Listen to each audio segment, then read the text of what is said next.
ओशो की कथा कहानियाँ आप सुनते सुनते सुनते सुनते खुश ही होंगे।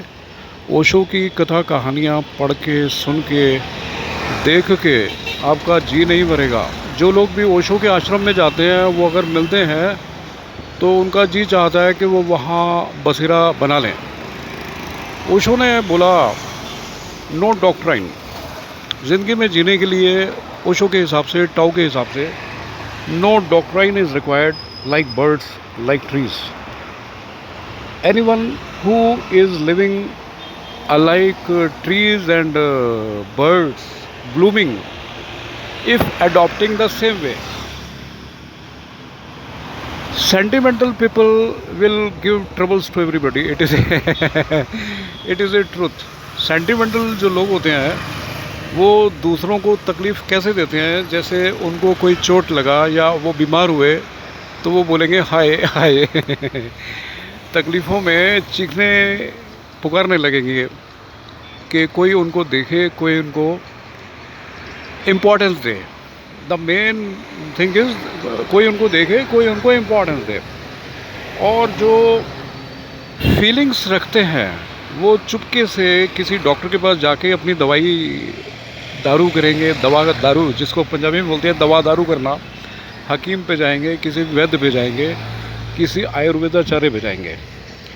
तो फीलिंग जिन लोगों के पास होती है दे आर नाइस पीपल।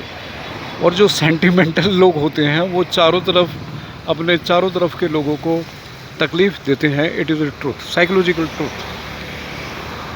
जो लोग भी सोल्यूशन की तरफ जाते हैं, तलाशते हैं सॉल्यूशंस को, उनको इमीडिएट राहत मिलती है क्योंकि उनका दिल दिमाग सॉल्यूशंस पे टिका हुआ है। CHUANG चौंग टजू ने बोला कि बोला नहीं, उन्होंने तो कभी कुछ बोला ही नहीं था। He was the most natural man on the earth.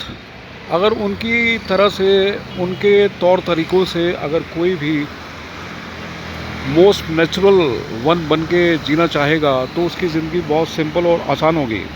Easy is right. ये आप अपनी किताबों में किसी सुनारे के पास जाके, किसी गोल्ड स्मिथ के पास जाके अपनी गोल्डन डायरी में लिखवा लें। Easy is always right.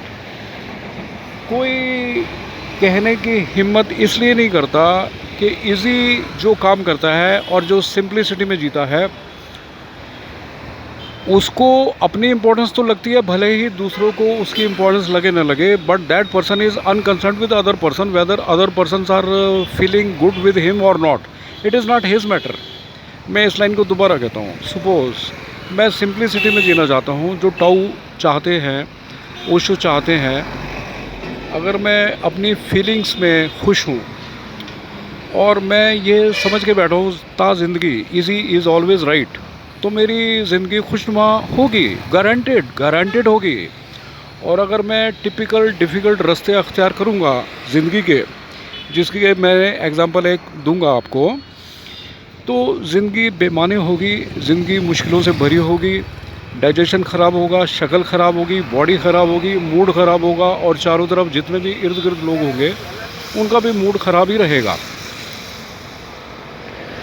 शुरुआत करें सही से और एवरीथिंग इज़ ईज़ी, है ना। अगर आपका कदम सही है, if you begin right way, everything will be right.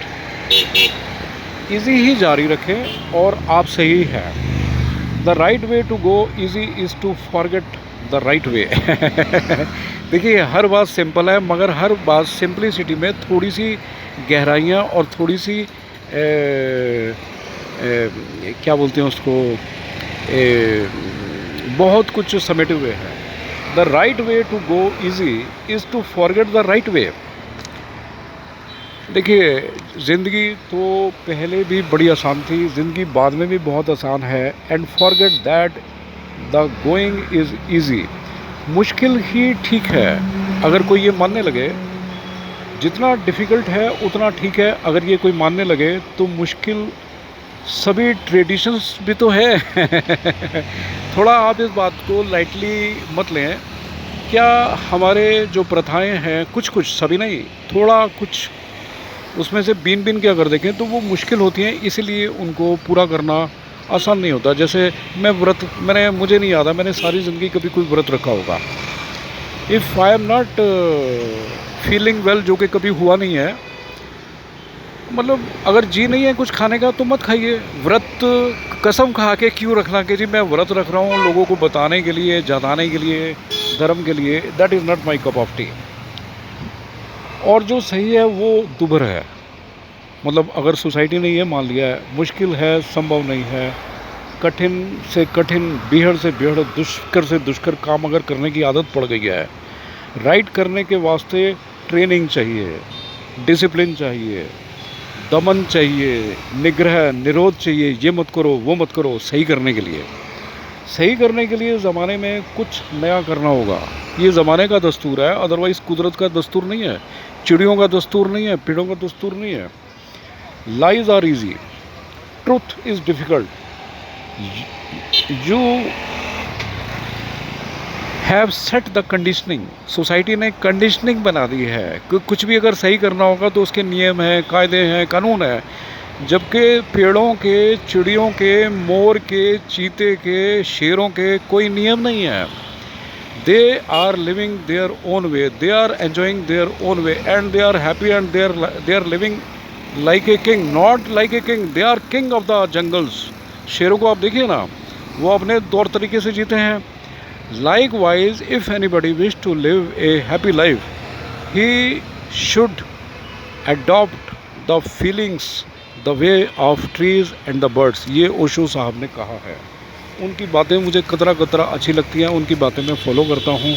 उनकी बातों को फॉलो करने में मेरे को कोई तकलीफ़ नहीं है। हाँ, अब मैं एग्जांपल देने की कोशिश करता हूँ। मैंने अभी बोला सिंपल जो है बातें वो ज़िंदगी में अपने आप से होती हैं, अपने आप से घटती रहती हैं। ये कहना भी गलत होगा, अतिशयोक्ति होगी कि होती हैं, घटती रहती हैं। जो सही बातें हैं, मैंने एक एग्जांपल छोटा सा दे के बात मैं ख़त्म करूँगा। बड़े बेटे की शादी के लिए घर में लड़कियां आती रहती थी, जैसे कि खाने के बहाने, चाय पीने के बहाने, बात करने के बहाने, और वो अपने पापा का कॉन्टैक्ट नंबर दे देंगी। आज भी मुझे याद है एक राजस्थान की लड़की आई थी जो मेरे बेटे के साथ ही पढ़ती थी लॉ, और बाद में MBA। दोस्ती हो जाती है, प्यार भी होने लगता है। तो वो लड़की आई, अपने पापा का नंबर दिया, ही वॉज़ इन रेलवे। तो मैंने कंचन से बोला अपनी वाइफ से कि अभी तो और भी लड़कियां आएंगी इसको मिलने के लिए। तो देखिए वही बात है ना, जब कुछ आसान से मिलता है, आराम से मिलता है, तो आदमी उसको इम्पोर्टेंस नहीं देता है। हालांकि मेरे बड़े बेटे की शादी हो चुकी है, उसकी 2 लड़कियां भी हैं, एक 3 साल की, एक 6 साल की। मगर मैं कहना क्या चाहता हूँ, anything is easy, everything is easy. This is we who make the things critical, this is we who make the things difficult. बड़े बेटे की शादी तो हुई, मगर उसके बाद दिक्कतें कितनी आई, 1 साल, 2 साल, 2.5 साल है।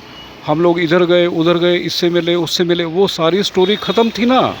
घर में खुद लड़कियां आ रही हैं, हमारे पास हमारी पसंद की लड़कियां हमारे पास आती थी, बड़े डिसेंट वे में बातें करती थी और बड़े सलीके से अपने घर वालों के नंबर दे जाती थी। तो हमने उनको इम्पोर्टेंस नहीं दी कि और भी अभी लड़कियां आएंगी। अच्छा, उनमें से एक लड़की जो मेरे को बड़ी अच्छी लगी, जब मैं उससे मिलने गया, वो बोलती है अंकल अब तो मैंने किसी से सेटलमेंट कर लिया है ना, आपको पता नहीं क्या चाहिए था। तो this is the message to all of you who are listening me. वो ओशो की बातों में ही बातें निकल के आती हैं। ओशो ने जो मेरे को समझाया है और मैं समझा हूँ, लाइफ बहुत इजी है, लाइफ तो बहुत इजी है, पैसा कमाना भी बहुत इजी है, किसी से संबंध बनाना भी बड़ा इजी है, वेदर इट इज़ रिलेशनशिप है, नो नेम रिलेशनशिप है, दोस्ती है, सबको निभाना भी बड़ा आसान है। आप सिर्फ देना सीखें, देना सीखें, एक्सपेक्ट कुछ मत करें। प्यार आप करें, आप प्यार की उम्मीद ना करें, आपको भी प्यार मिलेगा। आज आपको मेरी राम राम। ओशो जो कहते हैं उनको आप पूरा सुनिए, कई बार सुनिए, मनन कीजिए। ओशो की बातों के ऊपर अगर आप अपनी ज़िंदगी चलाएंगे तो आपकी ज़िंदगी हसीन होगी, खुशनुमा होगी, प्लेजरेबल होगी, जॉयस होगी। आपकी प्रॉस्पेरिटी 4 गुना नहीं 14 गुना बढ़ेगी और आप आनंदित रहेंगे और आप 20 ईयर अपनी लाइफ में ऐड ऑन कर लेंगे। आपकी हेल्थ पिंक रहने लगेगी, आपको कोई भी दवाई की ज़रूरत नहीं, कोई डॉक्टर की ज़रूरत नहीं, कुछ भी नहीं चाहिए। सिर्फ आपके पास आनंद होगा, आप आनंदित रहेंगे क्योंकि आपने ओशो के ट्रैक पे चलना शुरू कर दिया या आप चल चुके हैं। आपको मेरी राम राम।